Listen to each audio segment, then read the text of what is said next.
السلام علیکم ورحمۃ اللہ وبرکاتہ۔ سورہ نور سے آپ کے سامنے قرآن مجید کے کچھ احکام رکھنے کی کوشش کروں گا۔ میری آرزو یہ ہے کہ پورے انہماک کے ساتھ اور توجہ کے ساتھ اس گفتگو کو سماعت کر لیا جائے اور اللہ کی بارگاہ میں اس دعا اور التجا کے ساتھ کہ دینی احکام پر عمل پیرا ہونا ہمارے لیے آسان فرمایا جائے اور دور موجود کے فتنوں سے اللہ ہماری نسلوں کی حفاظت فرمائے۔ سورہ النور ہے اور اللہ جل شانہ کا حکم میرے اور آپ کے نام، لیکن حضور علیہ السلام کی وساطت سے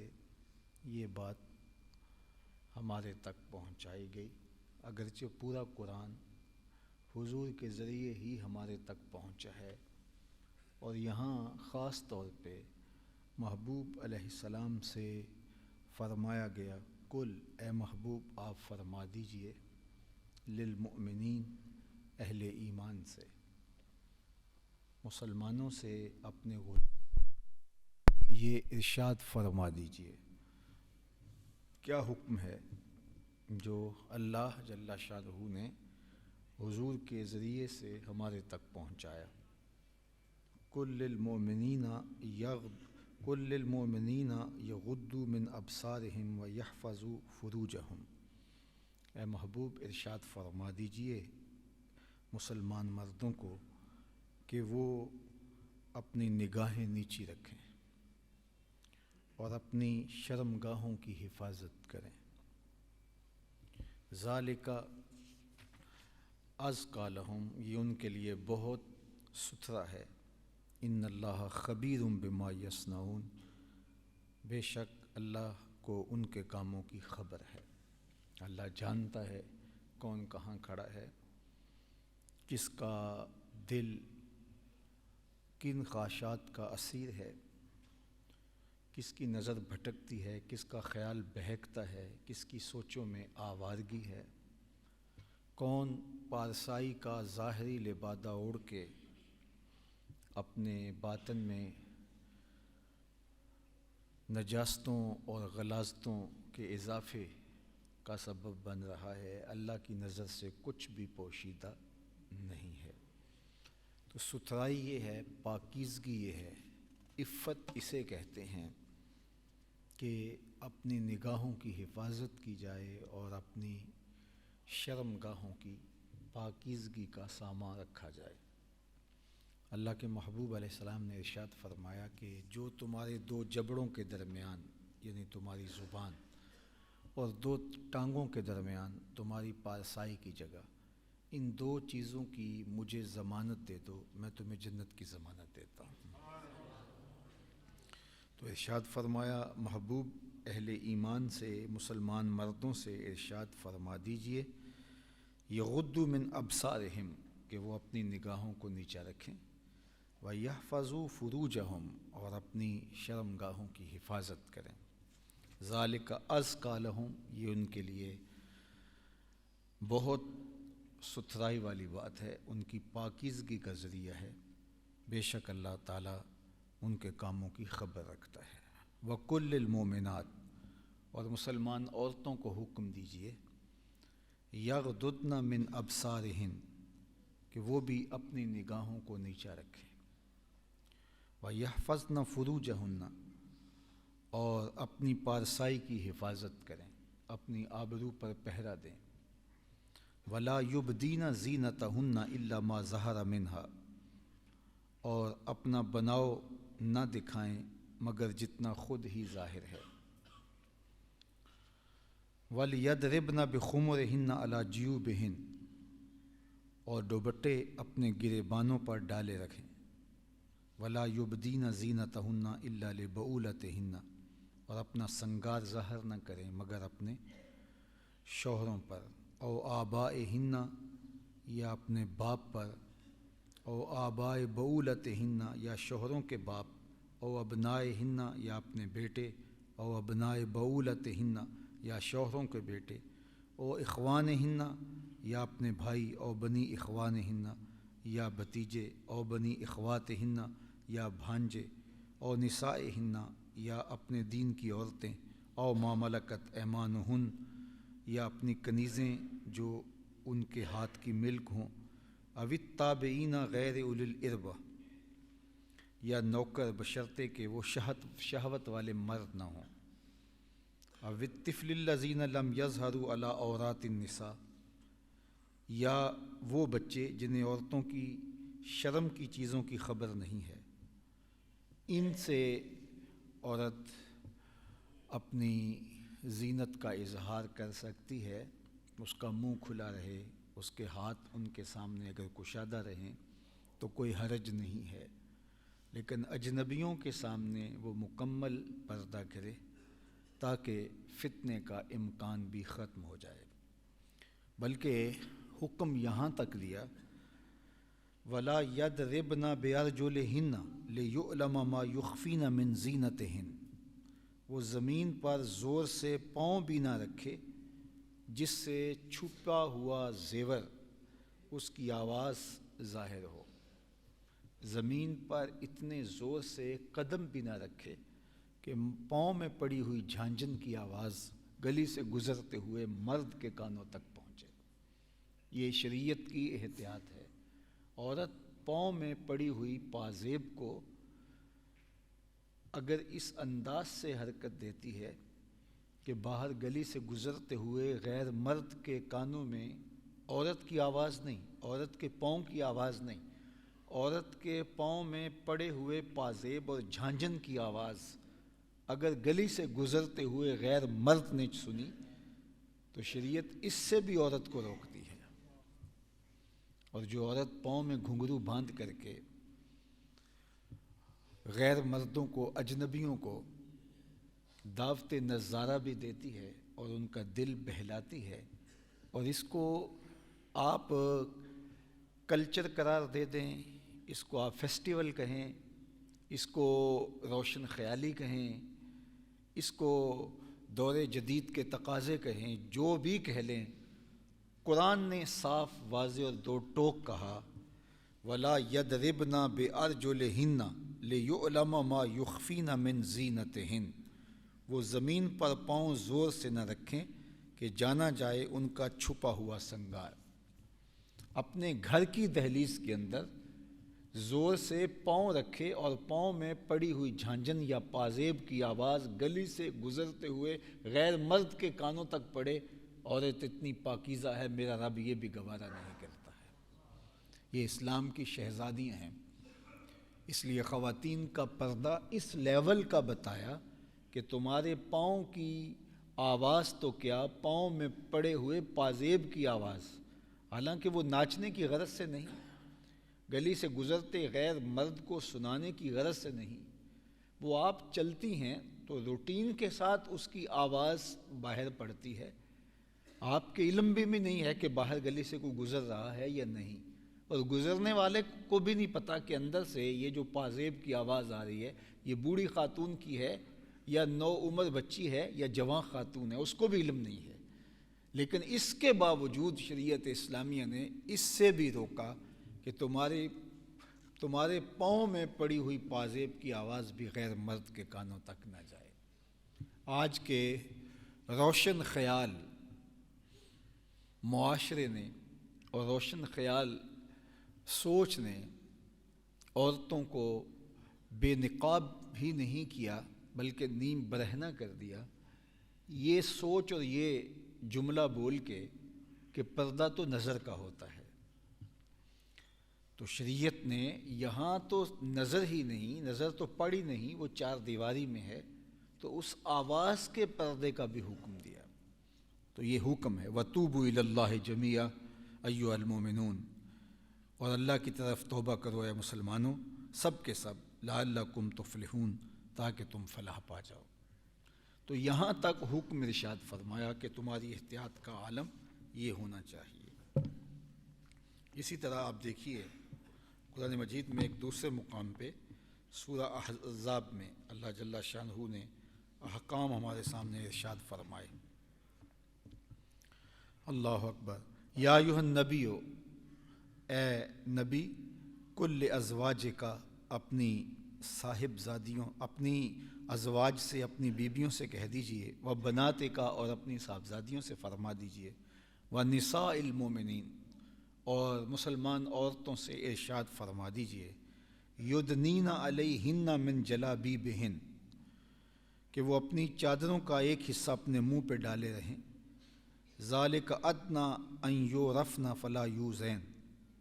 یہ اس سے نزدیک تر ہے کہ ان کی پہچان نہ ہو اور وہ ستائی نہ جائیں، وکان اللہ غفور الرحیم، اور اللہ بخشنے والا مہربان ہے۔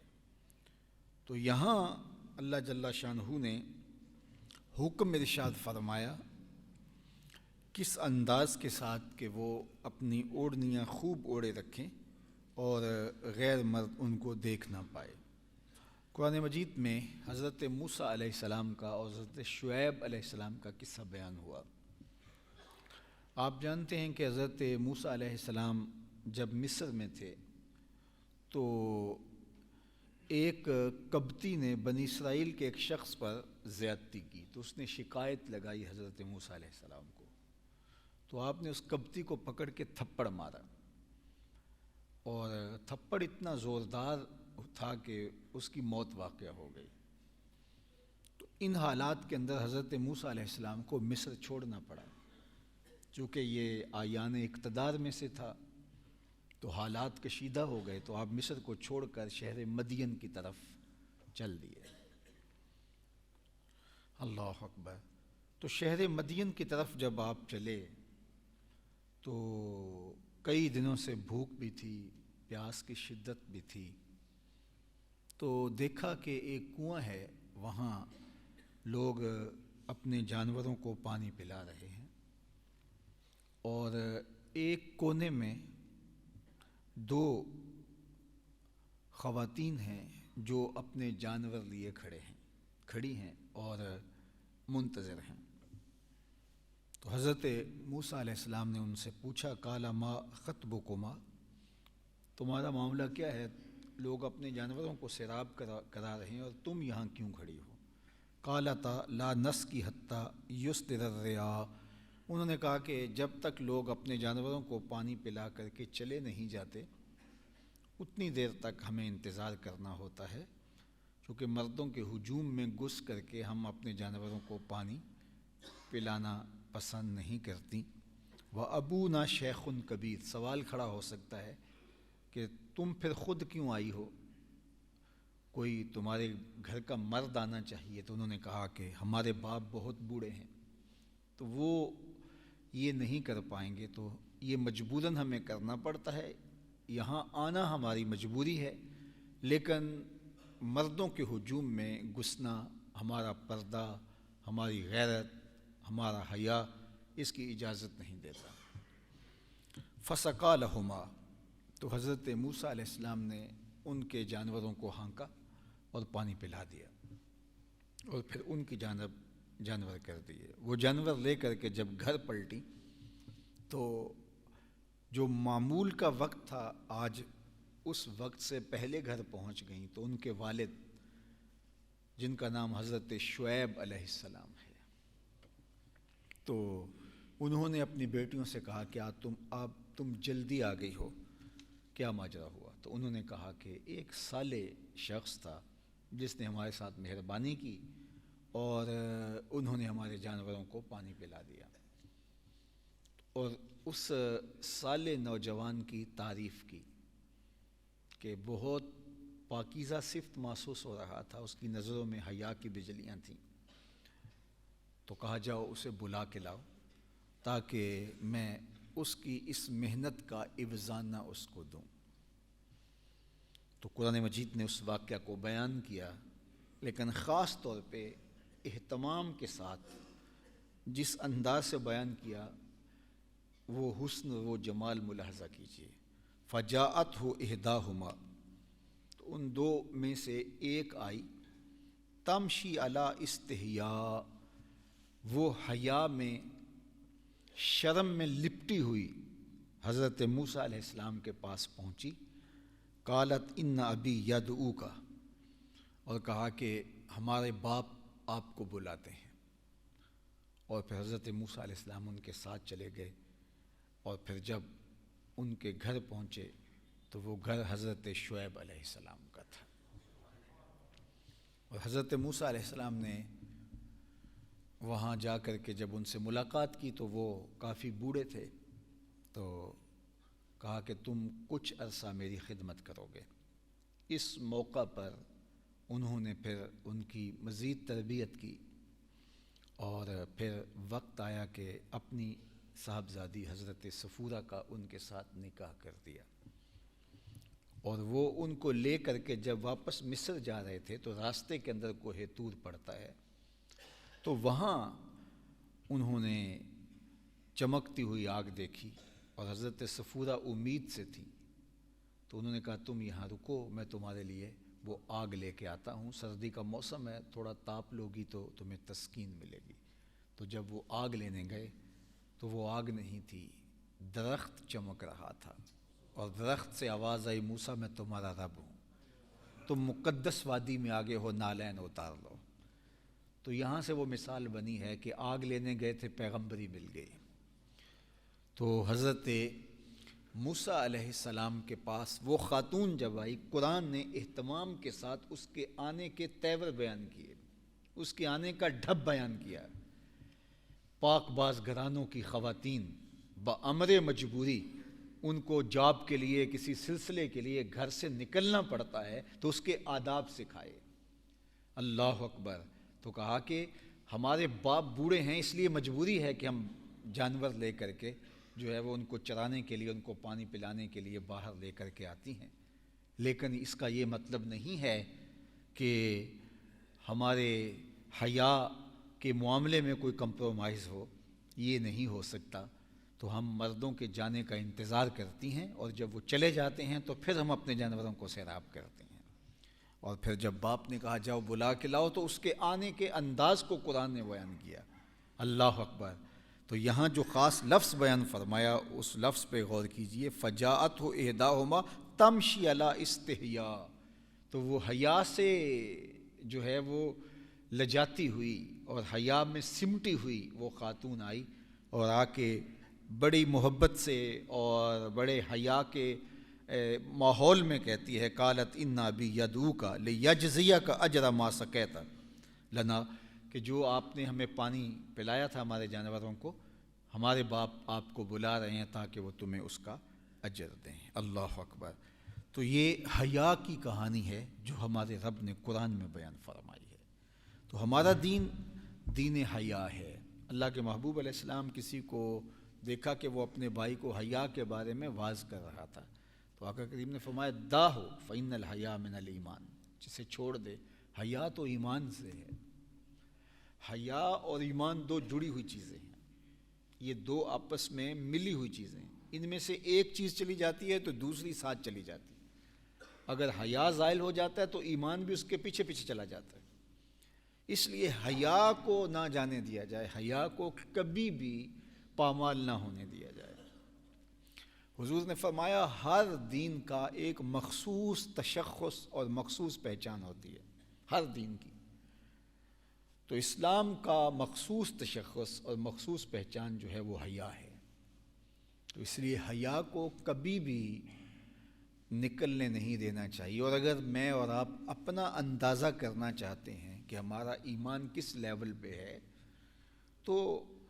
ہم اپنے اندر کیفیت حیا کو دیکھ لیں کہ وہ کہاں تک ہے.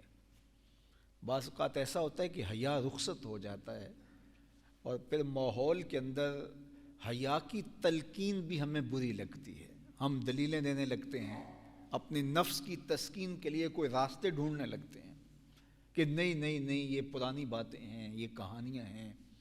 یہ ایسے نہیں ہے. یہ جو میں نے آپ کے سامنے قرآن مجید کے 3 مقامات رکھے ہیں، اس میں یہاں تک ارشاد فرمایا کہ تمہارے پاؤں میں پڑے ہوئے پازیب کی آواز سے گلی سے گزرتے ہوئے غیر مرد بھی نہ سن پائے، اور اس سے بھی تم کو گریز کرنا ہوگا، یہ تمہارا دین ہے۔ تو اس لیے ہمارے دین نے ہمیں حیا کا درس دیا، اور حیا کی علامت پردہ ہے،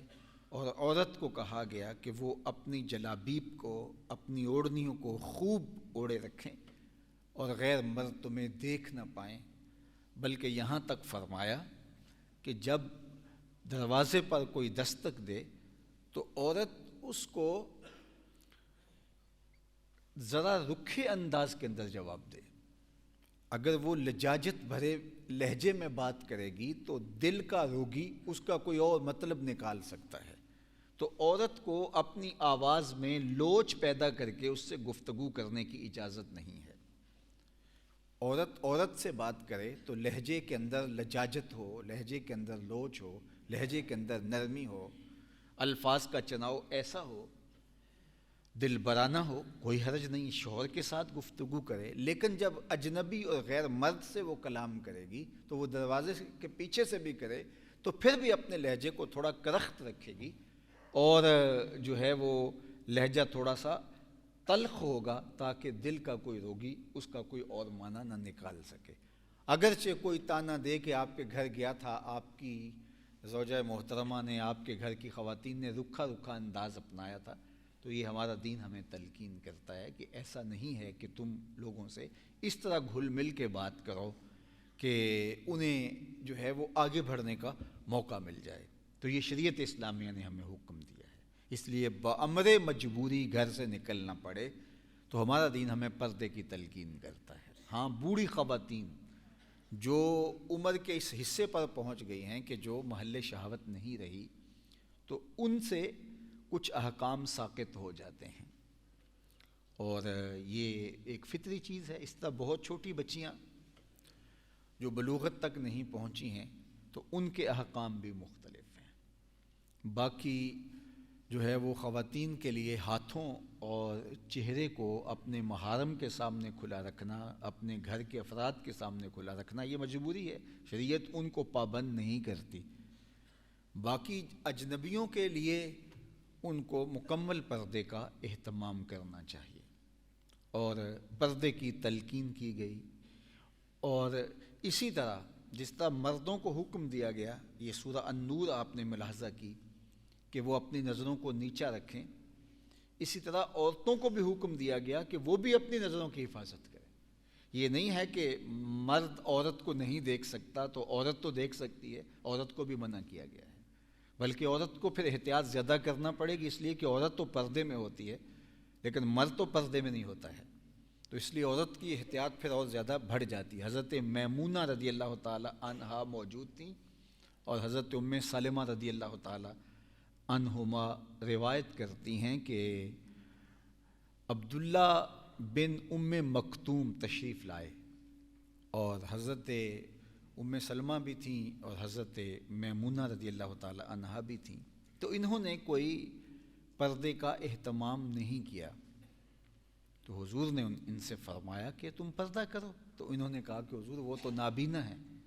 تو فرمایا وہ نابینا ہے، تم نابینا تو نہیں ہو۔ حالانکہ حضور کی ازواج امت کی مائیں ہیں، اور یہ نص قطعیہ ہے، یا نساء النبی لستن کاحد من النساء، تم عام عورتوں کی طرح نہیں ہو۔ النبی اولا بالمؤمنین من انفسہم وازواجہ امہاتہم، نبی مومنوں کی جانوں سے قریب ہیں اور ان کی ازواج مومنوں کی مائیں ہیں، لیکن اس کے باوجود انہیں بھی پردے کا حکم دیا گیا۔ جو مومنوں کی مائیں لگتی ہیں، شریعت نے ان کو ماں قرار دیا ہے، قرآن کی قطعی صریح نص سے مائیں ہیں۔ آج لوگ کہتے ہیں کہ یہ میری بہن جیسی ہے، تو میں کیوں اس سے پردہ کروں، یہ تو میری ماں بجا ہے، میں اس سے کیوں پردہ کروں؟ ماں بجا ہے، بہن بجا ہے، یعنی بہن کی جگہ پہ بہن نہیں ہے، اور ازواج مطہرات مائیں ہیں، وَأَزْوَاجُهُ أُمَّهَاتُهُمْ، اور نبی کی ازواج ان کی مائیں ہیں، تو پھر بھی ان سے پردے کی تلقین کی، اور ان ماؤں سے بھی کہا گیا تم بھی پردہ کرو اور تم بھی جو ہے وہ اپنی نظر کو جو ہے وہ جھکا لو، اگرچہ نابینا ہے لیکن تم تو بینا ہونا۔ تو یہ شریعت اسلامی نے ہمیں حکم دیا اور یہ ہماری شریعت اسلامی کا مزاج ہے۔ دیکھیں، جب شر پھیل جاتی ہے یا جب کوئی بھی مسئلہ اس کی اہمیت لوگ بھلا دیتے ہیں اور ہر طرف ایک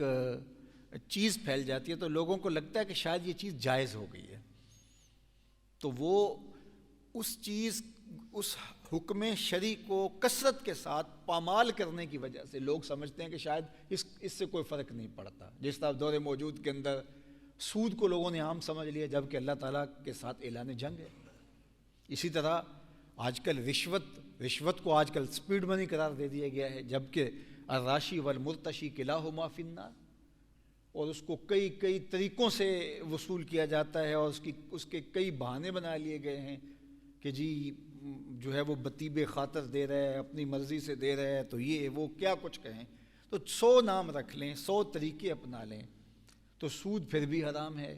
سارے لوگ بھی کائنات کے سود لینے لگ جائیں، بلکہ قرب قیامت کے فتنوں کا ذکر کرتے ہوئے فرمایا گیا کہ اگر کوئی سود سے بچ پائے گا لیکن اس کے دھوئیں سے نہیں بچ پائے گا، اس کے دخان سے، اس کے دھوئیں سے نہیں بچ پائے گا، اس قدر سود عام ہو جائے گا، سودی معیشت یوں رچ بس جائے گی۔ تو کیا اتنی کثرت کے ساتھ جب سارا زمانہ ہی سود خور ہو جائے تو کیا سود جائز ہو جائے گا؟ جب سارا زمانہ ہی رشوت لینے دینے کے دھندے میں لگ جائے تو کیا رشوت جائز ہو جائے گی؟ جب تمام کائنات کی عورتیں پردہ ترک کر دیں تو کیا پردے کے حکام ساقط ہو جائیں گے؟ جو دور رسالت مآب ہے، جس دور میں وحی اترتی رہی اور جو صحابہ حضور کی تربیت کے نور سے مالا مال ہوئے، تقوی کے جس مقام پر وہ تھے، دنیا کی جو ہے وہ کوئی قوم اس مقام پر نہیں پہنچ سکتی، تو جب ابو بکر سے بھی کہا گیا کہ نگاہوں کو نیچا رکھو، جب عمر اور عثمان کو اور علی المرتضیٰ کو بھی کہا گیا کہ نگاہوں کو نیچا رکھو، جب عائشہ رضی اللہ تعالی عنہا، ام سلمہ، حضرت خدیجہ الکبریٰ سے لے کر کے سب خواتین کے لیے یہ احکام ہیں، تو پھر آج کی خاتون کہے کہ میں بڑی پارسا ہوں، میری نظر میں حیا ہے، اور مرد کہے کہ میں اس کو بہن کی جگہ پہ سمجھتی ہوں، تو جو ماں کی جگہ پہ نہیں ماں تھی اس کو بھی کہا گیا کہ تو اس بیٹے سے پردہ کرنا، تو بیٹے کو کہا تو اس ماں سے پردہ کرنا، تو پھر میں اور آپ کون ہوتے ہیں؟ تو کثرت کے ساتھ کسی چیز کا وارد ہو جانا اور کسی چیز کا عام ہو جانے سے احکام تبدیل نہیں ہوتے، لیکن آج چونکہ ہمارا معاشرہ اس رنگ میں رنگ گیا ہوا ہے تو اس لیے جو ہے وہ ہم نے تو پردہ ترک ہی کر دیا، اور معمولی سی اوڑھنی، اور وہ بھی جو ہے وہ مذہب پسند لوگوں کے سر پہ تھوڑا سا کپڑے کا ٹکڑا رہ گیا، آج عالمی طاقتیں چاہ رہی ہیں کہ وہ بھی ہم سے چھین لی جائیں۔ فرانس کے اندر ماضی میں ہوا اور مختلف ممالک کے اندر، مغرب ہمارا وہ پردہ بھی برداشت نہیں کرتا، جبکہ وہ انسانی آزادی کی بات کرتے ہیں کہ جس طرح کوئی چاہے بولے، اس کو جو ہے وہ آزادی اظہار ہونا چاہیے، جس طرح کا کوئی لباس پہننا چاہے وہ پہن لے، اس کو آزادی اظہار ہونا چاہیے، جو کرنا چاہے کرے، اس کو آزادی عمل ہونا چاہیے، لیکن دوسری جانب جو ہے وہ اس ثقافت کو، اس معمولی سے پردے کو، اور جو ہے وہ ایک کپڑے کے ٹکڑے کو بھی وہ بوجھ سمجھ رہے ہیں، اور یہ تہذیبی جنگ اس وقت پوری دنیا کے اوپر لگی ہوئی ہے، اور یہ تہذیبی جنگ آج سے نہیں لگی، یہ تہذیبی جنگ جو ہے وہ کئی صدیوں سے جاری ہے، اور گزشتہ 1.5 صدی سے تو اس میں زور ہے، اور وہ مسلمانوں سے وہ چیزیں چھیننا چاہتے ہیں جو ان کے اسلام کی شناخت ہیں۔ جس طرح میں نے عرض کیا کہ ہر دین کا ایک الگ تشخص اور الگ پہچان ہوتی ہے، اور اسلام کا تشخص اور اسلام کی پہچان حیا ہے، اور حیا کی بہت بڑی علامت پردہ ہے، تو وہ چاہتے ہیں کہ اسلام کا وہ تشخص ختم ہو جائے تو اسلام کا نور ختم ہو جائے گا، تو لہٰذا پردے سے حملہ آور ہو کر کے پھر آگے تک معاملے چلے جاتے ہیں۔ تو آج پوری دنیا کے اوپر ایک طوفان بدتمیزی ہے، 14 فروری آتا ہے تو اس کو اہتمام سے منایا جاتا ہے، اس کے اوپر باقاعدہ بڑی بڑی کمپنیاں انویسٹمنٹ کرتی ہیں اور چیزوں کو سستا کرتی ہیں، اور مسلم ممالک میں خاص طور پہ جو ہے وہ اس پہ جو ہے وہ ملٹی نیشنل کمپنیاں کام کر رہی ہوتی ہیں تاکہ جو ہے وہ مسلمانوں کے اندر اس کلچر کو فروغ دیا جائے اور بے حیائی کے کلچر سے جو ہے وہ ان کے ایمان کی متاع کو چھینا جا سکے اور ان کو کمزور کیا جا سکے۔ یہ علامت ہے ہمارا تشخص ہے۔ بعض لوگ کہتے ہیں کہ آپ تو پردے میں اسلام کو سمجھ لیا ہے، پردے میں اسلام رکھا ہے۔ ایک زمانہ تھا ہم سنتے تھے کہ اسلام میں داڑھی ہے، داڑھی میں اسلام نہیں ہے، اب کہہ رہے ہیں کہ اسلام میں پردہ ہے، پردے میں اسلام نہیں ہے۔ تو یہ عجیب کہانی ہے۔ تو یہ تو پھر یہ بھی کہا جا سکتا ہے اسلام میں روزہ ہے، روزے میں اسلام نہیں ہے، اسلام میں نماز ہے، نماز میں اسلام نہیں ہے۔ تو پھر آپ تو سب احکام کے بارے میں، نماز اسلام میں، حج ہے، حج میں اسلام نہیں، تو پھر اسلام ہوگا کہاں؟ اسلام ان اجزائے ترکیبیہ کے مجموعے کا نام ہے نا۔ یہ اینٹیں ملتی ہیں تو عمارت بنتا ہے، اور ایک ایک اینٹ کا انکار کر دیا جائے تو عمارت کا انکار کر دیا جائے، عمارت ڈھا دی جائے گی۔ تو یہ کہا جاتا ہے یہ کٹ ملا ہیں، یہ دقیانوسی فکر رکھتے ہیں، یہ پرانی سوچ کے حامل ہیں۔ میاں پرانی سوچ کے تو تم حامل ہو۔ بے پردگی یہ جدت نہیں ہے، یہ قدامت ہے۔ اسلام سے قبل کعبۃ اللہ کا طواف برہنہ کیا جاتا تھا۔ یہ صفا اور مروہ کے اوپر اصاف اور نائلہ، یہ جو دو بت پڑے ہوئے تھے، یہ کس چیز کے پڑے ہوئے تھے؟ یہ برہنہ طواف کرتے ہوئے ان کا جو عمل تھا اس کے نتیجے میں پتھر بنا دیے گئے تھے۔ تو یہ تو جاہلیت تھی کہ وہ بے پردہ تھے، جانوروں کی طرح، جس طرح جانور بے پردہ ہوتے ہیں۔ انسان کو تو اللہ نے لباس دیا ہے، اور لباس کے 3 مقصد ہیں: زینت، موسمی اثرات سے بچاؤ، اور اپنے پردے کی حفاظت۔ یہ 3 مقاصد ہیں لباس کے، اور لباس پوری کائنات کے اندر زیرو چیزوں میں صرف انسان پہنتا ہے۔ نہ حشرات الارض لباس پہنتے ہیں، نہ پرندے لباس پہنتے ہیں، اور نہ ہی جانور لباس پہنتے ہیں۔ لیکن میرے مالک نے ان کے پردے کے لیے بھی بال، دم اور کچھ چیزیں اہتمام کے ساتھ رکھی ہوئی ہیں، اور یہ چیزیں مرد کے ساتھ نہیں جڑی، اس لیے کہ اس کو شعور دیا گیا اور یہ اپنا لباس تیار کرتا ہے۔ اور حضرت آدم علیہ السلام کو ماں حضرت حوا کے جب جنت سے زمین پر بھیجا جانے لگا، وہ ایک دانہ کھانے کی وجہ سے معاملہ ہوا جو قرآن میں مذکور ہے، تو پھر ان کو جب زمین پر بھیجا تو ان کا لباس اتر گیا۔ تو قرآن پڑھیے کہ وہ جلدی جلدی درختوں کے پتے اپنے بدن کے اوپر لپیٹنے لگے۔ یہ انسانی فطرت ہے۔ انسانی فطرت ہے کہ وہ اپنے آپ کو برہنہ گوارا نہیں کرتا، وہ اپنے آپ پر لباس لپیٹنا پسند کرتا ہے۔